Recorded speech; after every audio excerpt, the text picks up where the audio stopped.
The historic grandstands in Vermilion County are now ash and rubble after a massive fire last night at the fairgrounds. Now, crews are investigating what or who may have started the blaze.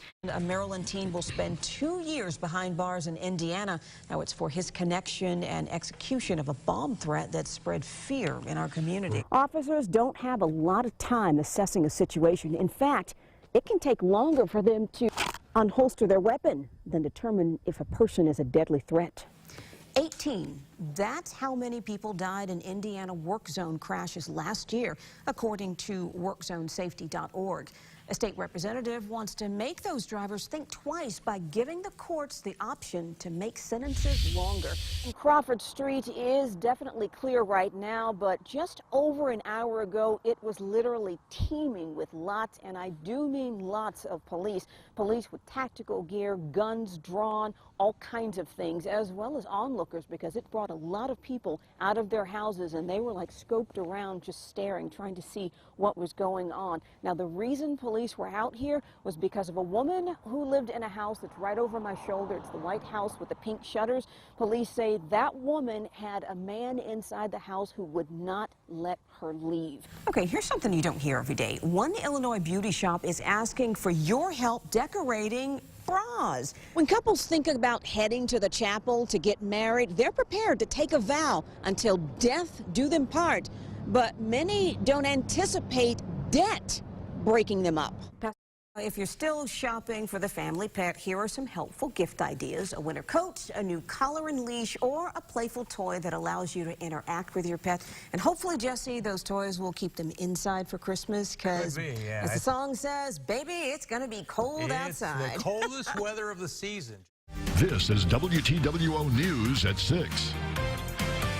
Tonight, there's a lot of relief among students, parents, faculty, and staff at Terre Haute North High School. It follows a day of fear and uncertainty. Now, it began with a bomb threat and a sizable law enforcement response. We have team coverage of our top story, beginning with Sadie All, who's live outside the school with details of the event. Sadie? Thanks, Sadie, for that report. Now, we continue our team coverage with Rebecca Brumfield. She joins us from the school after spending the day talking with parents. Rebecca? We'll continue to follow developments on this story. Now, we do have one final note. A large event is planned tomorrow at Terre Haute North High School. It's a community Easter egg hunt, and it will take place as scheduled.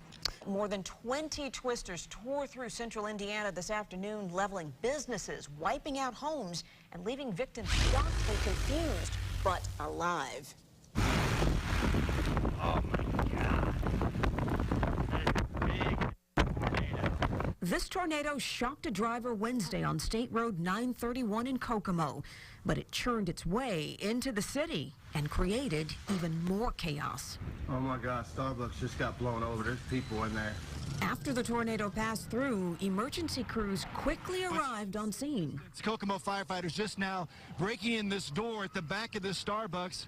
We're not sure if there might still be customers or employees who were inside. The people inside made it out, along with residents who narrowly escaped their homes. I looked out the window and seen a funnel cloud coming, so we went and got in the hallway and took cover, and the ceiling fell on us, and it was over. Despite all the damage, no deaths were reported. All updates tell us there were no serious injuries and just a lot of property damage and tree damage.